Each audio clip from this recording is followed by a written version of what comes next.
Ibis adalah suatu jaringan hotel yang dimiliki oleh perusahaan asal Prancis yang bernama perusahaan Accor. Perusahaan Accor sendiri didirikan oleh Paul Dupré dan Gerard Pelisson. Pada saat ini, perusahaan ini dipimpin oleh Sebastian Bajin. Hotel ini pertama kali didirikan di Australia pada tahun 1974. Hotel ini paling banyak ditemui di Prancis, tapi saat ini hotel ini sudah tersebar di seluruh dunia. Hotel Ibis menjadi merek utama dari perusahaan Accor dalam bidang akomodasi tingkat ekonomi dan saat ini memiliki jumlah properti terbanyak di antara merek-merek Accor lainnya. Ibis mematok tarif kamar yang lebih rendah dan umumnya dikategorikan sebagai hotel berbintang 3. Hotel Ibis sendiri memiliki cabang sebanyak 1.269 pada data 2022. Persebaran Hotel Ibis sendiri ada di berbagai negara, seperti Indonesia, Belgia, Tunisia, Kolombia, dan Oman. Sedangkan persebaran Hotel Ibis yang ada di Indonesia ada di beberapa kota, seperti Jakarta, Bali, Bandung, dan Padang.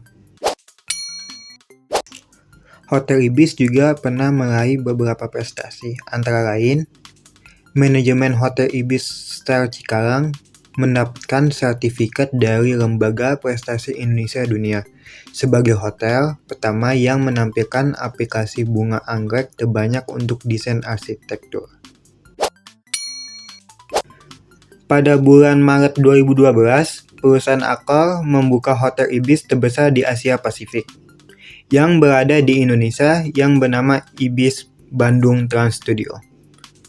Hotel ini memiliki jumlah kamar sebanyak 606. Dan pada bulan Januari 2014, perusahaan Accor juga merayakan pembukaan Hotel Ibis ke-1000 yang bernama Ibis Surabaya City Center. Hotel Ibis Lipi Jakarta memiliki dua tipe kamar, yaitu kamar standar dan kamar junior suite.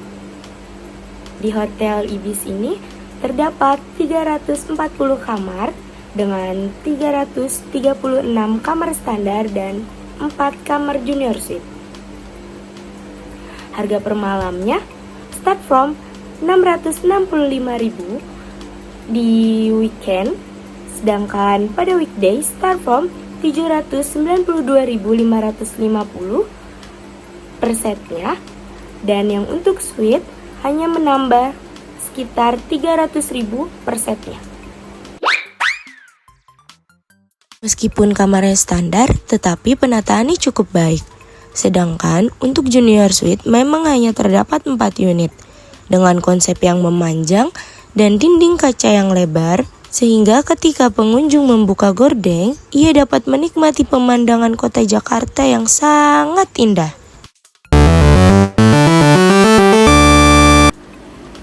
Pada sisi berseberangan dengan resepsionis, terdapat lobi, area untuk duduk santai, menunggu proses administrasi atau menerima tamu. Cukup banyak sofa dan kursi yang ditempatkan di sana. Masih di area yang sama juga, terdapat 3 unit komputer sebagai internet corner yang dapat diakses oleh tamu hotel. Area lobinya perpaduan dari klasik dan modern. Dinding-dindingnya yang masih dilapisi keramik identik dengan gedung-gedung yang sudah tua.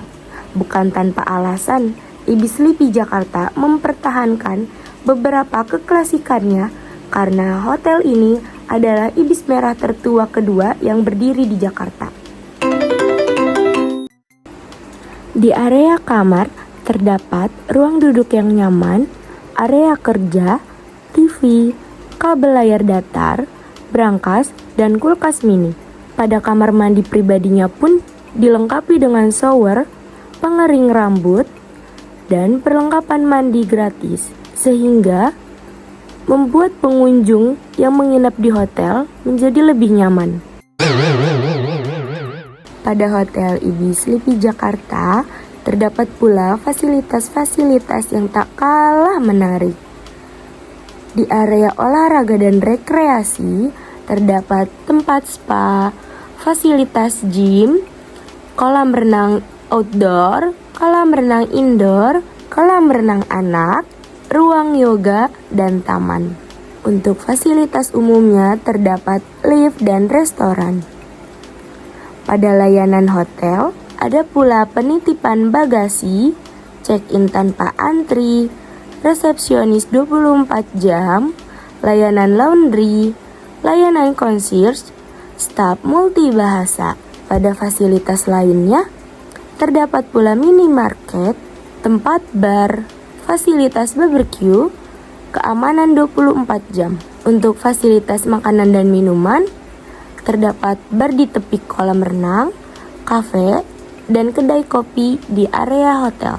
Pada layanan kesehatan dan medis, terdapat sauna dan tiket clean. Untuk transportasi, bisa antar jemput bandara dengan biaya tambahan, pemesanan tiket, layanan taksi, dan layanan tiket. Masuk ke dalam struktur organisasi, Hotel Ibis memiliki struktur organisasi sebagai berikut. Yang pertama ada General Manager. General Manager atau yang biasa disebut Direktur Utama merupakan jabatan tingkat tinggi dalam sebuah perusahaan atau organisasi. General Manager merupakan pemimpin dari beberapa unit manajemen lainnya. Mereka memiliki peran penting dalam memastikan kelancaran operasional, mencapai target keuangan, dan meningkatkan kepuasan pelanggan. General Manager memiliki tugas dan tanggung jawab sebagai berikut. Dalam segi manajemen operasional, ia memiliki tugas memimpin dan mengarahkan tim hotel dalam mencapai tujuan dan target. Mengelola anggaran dan keuangan hotel, juga mengawasi semua aspek operasional hotel, termasuk housekeeping, front desk, F&B, dan maintenance. Dalam segi strategi dan perencanaan, ia memiliki tugas mengembangkan dan mengimplementasikan strategi bisnis untuk hotel, melakukan analisis pasar dan kompetitif untuk meningkatkan daya saing hotel, lalu juga menetapkan target keuangan dan operasional. Dalam segi sumber daya manusia, ia memiliki tugas yaitu merekrut, melatih, dan mengembangkan tim hotel, memastikan budaya kerja yang positif dan produktif, juga mengelola hubungan dengan karyawan dan serikat pekerja. Yang kedua ada sekretaris. Sekretaris merupakan jabatan yang bertanggung jawab atas berbagai tugas administratif untuk mendukung kelancaran operasional hotel. Mereka bekerja di bawah arahan General Manager dan memainkan peran penting dalam memastikan kepuasan tamu dan efisiensi hotel. Sekretaris memiliki tugas dan tanggung jawab sebagai berikut, yaitu mengelola dokumen dan surat-surat hotel termasuk surat masuk, keluar, dan arsip. Yang kedua adalah menyiapkan laporan dan presentasi untuk manajemen hotel. Yang ketiga yaitu mengatur jadwal dan pertemuan untuk General Manager dan staf lainnya. Yang ketiga ada asisten eksekutif. Asisten eksekutif merupakan tangan kanan bagi para eksekutif perusahaan, khususnya yang menduduki jabatan tinggi seperti direktur atau CEO. Tugas utama mereka adalah membantu para eksekutif tersebut menjalankan peran dan tugasnya, termasuk tugas dari sekretaris dan tugas pendukung operasional lainnya dengan lancar dan efisien. Yang keempat ada Residence Manager. Residence Manager merupakan pihak yang bertanggung jawab atas pengelolaan dan operasional seluruh area residensial di Hotel Ibis. Jabatan ini bertugas dalam memastikan kenyamanan dan kepuasan para tamu yang menginap di area residensial, seperti apartemen atau service apartemen. Yang kelima ada Marketing Director. Marketing Director merupakan pihak yang bertanggung jawab atas strategi dan implementasi pemasaran Hotel Ibis. Jabatan ini memiliki peran penting dalam meningkatkan brand awareness, menarik tamu baru, dan meningkatkan pendapatan hotel. Tugas dari Marketing Director ini mencakup segala strategi pemasaran dan pengimplementasian pemasaran sesuai target dan tujuan hotel. Yang keenam ada Chief Engineering. Chief Engineering merupakan pihak yang bertanggung jawab atas seluruh aspek teknik dan infrastruktur di Hotel Ibis. Mereka bertugas dalam memastikan kelancaran operasional dan keamanan hotel. Yang ketujuh ada HRD Director atau Human Resource. Merupakan pihak yang bertanggung jawab atas keseluruhan pengelolaan sumber daya manusia di Hotel Ibis. Tugasnya mulai dari perencanaan, rekrutmen, pengembangan hotel, hingga pemberhentian karyawan. Yang kedelapan ada FO Manager atau Front Office Manager. Merupakan pihak terdepan yang bertanggung jawab atas segala aktivitas yang berhubungan dengan pelayanan tamu di bagian depan hotel, mulai dari saat kedatangan hingga keberangkatan. Tugas dari FO Manager yaitu 1. Memimpin dan mengawasi tim front office termasuk resepsionis, petugas reservasi, petugas concierge, dan petugas bellman. Yang kedua, memastikan kelancaran proses check-in, check-out, dan penanganan barang bawaan tamu. Dan yang ketiga adalah mengawasi pengelolaan kamar hotel, termasuk alokasi hotel, housekeeping, dan pengaturan minibar. Yang kesembilan ada F&B Manager atau Food and Beverage Manager. Merupakan pihak yang bertugas atas segala aktivitas yang berhubungan dengan penyediaan makanan dan minuman untuk tamu hotel, serta perencanaan pengelolaan dan pengawasan terhadap seluruh restoran, bar, dan room service yang ada di Hotel Ibis. Yang ke-10 ada Accounting Manager, merupakan pihak yang bertugas mengawasi tim akuntan yang bekerja untuk mencapai tujuan keuangan perusahaan. Mereka berperan penting dalam memastikan akuratnya laporan keuangan dan kesehatan finansial perusahaan secara keseluruhan. Yang ke-11 ada Chief Security Officer, merupakan tim keamanan di Hotel Ibis. Mereka bertugas untuk memastikan keamanan seluruh properti hotel, tamu, staf, dan aset lainnya. Yang terakhir ada Executive Housekeeper. Executive Housekeeper merupakan pihak yang bertugas atas keseluruhan kebersihan, kerapian, dan kenyamanan semua area publik dan kamar tamu di Hotel Ibis. Executive Housekeeper sering disebut juga sebagai Housekeeping Manager. Mereka berperan penting dalam memastikan bahwa standar kebersihan dan pelayanan Ibis terpenuhi dan konsisten di seluruh areanya. Analisis sumber daya manusia pada Hotel Ibis City Jakarta, yaitu yang pertama, merekrut, melatih, dan mengembangkan tim hotel. Yang kedua, ada memastikan budaya kerja yang positif dan produktif. Dan yang ketiga, yaitu mengelola hubungan dengan karyawan dan serikat pekerja.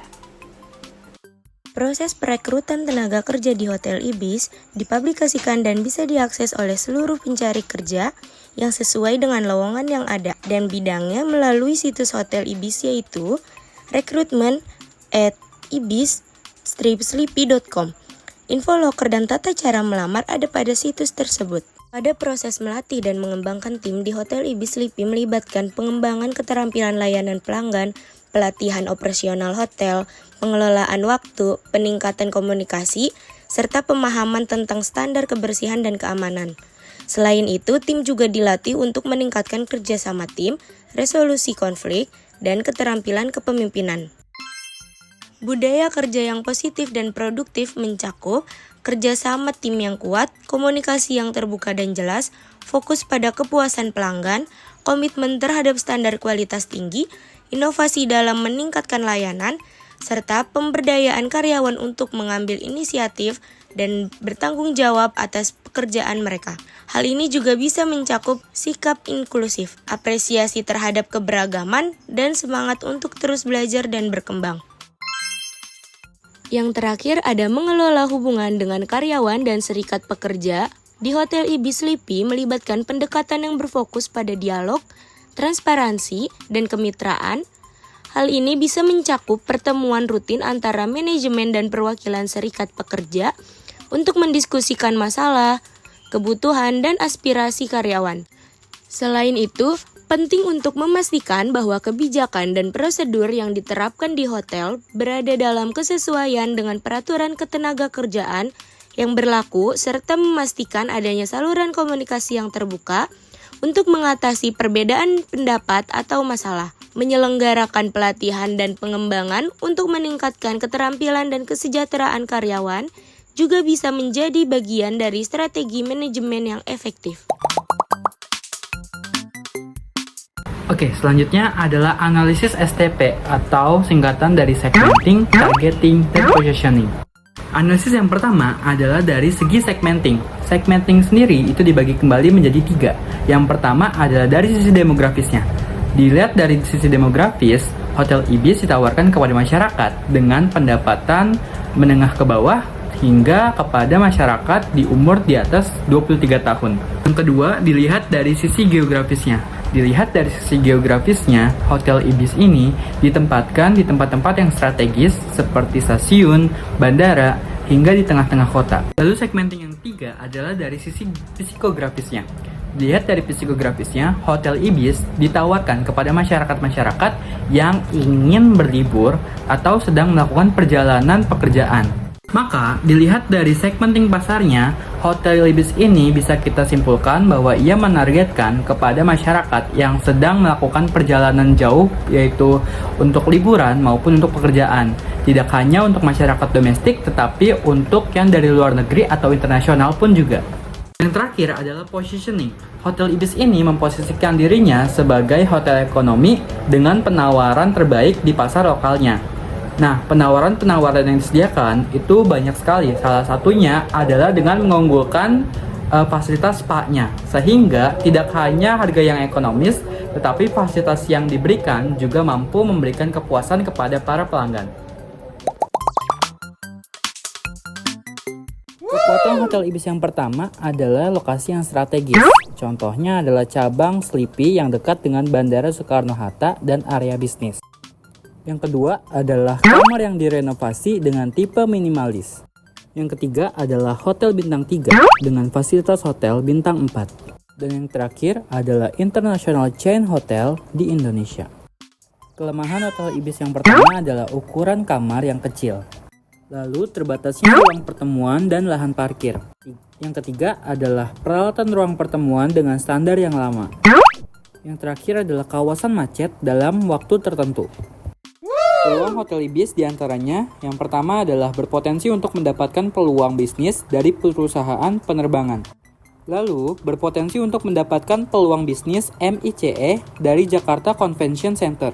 Yang ketiga adalah berpotensi untuk mendapatkan peluang bisnis dari kegiatan nasional maupun internasional. Yang terakhir adalah pencitraan yang baik di dunia internasional. Tantangan yang akan dihadapi oleh Hotel Ibis diantaranya adalah yang pertama, para pesaing terbanyak yang dihadapi adalah Hotel Bintang 4. Selanjutnya, pesaing langsung yang merenovasi kamar mereka dan menambahkan beberapa fasilitas bagi para tamunya yang lebih baik daripada Hotel Ibis. Yang ketiga adalah kehilangan peluang bisnis dengan pemerintah karena terlalu tingginya permintaan komisi bagi para penyelenggara acara. Yang terakhir adalah paket meeting yang lebih menarik yang ditawarkan oleh para pesaing. Nah, kesimpulannya, setelah kita menganalisis SWOT dari Hotel Ibis ini, kita jadi mengetahui bahwa Hotel Ibis ini sebenarnya punya banyak sekali kekuatan dan peluang yang bisa meningkatkan rating bintangnya yang sedarinya 3 menjadi lebih tinggi lagi. Tapi, kita mengetahui juga bahwa di depannya, Hotel Ibis ini tentu memiliki kelemahan dan juga tantangan yang harus dihadapi. Untuk itu, Hotel Ibis tetap bisa mengimprove kembali kelemahan yang ada, seperti meningkatkan fasilitas hingga memanajemenkan kembali sumber daya manusia ataupun pekerja-pekerja yang ada di dalamnya, sehingga kepuasan dari pelanggan ini dapat lebih maksimal lagi dan juga dapat meningkatkan value dari Hotel Ibis itu sendiri. Nah, bagi teman-teman yang akan atau sedang melakukan perjalanan untuk liburan ataupun pekerjaan, jangan ragu untuk memilih Hotel Ibis sebagai tujuan penginapan kalian.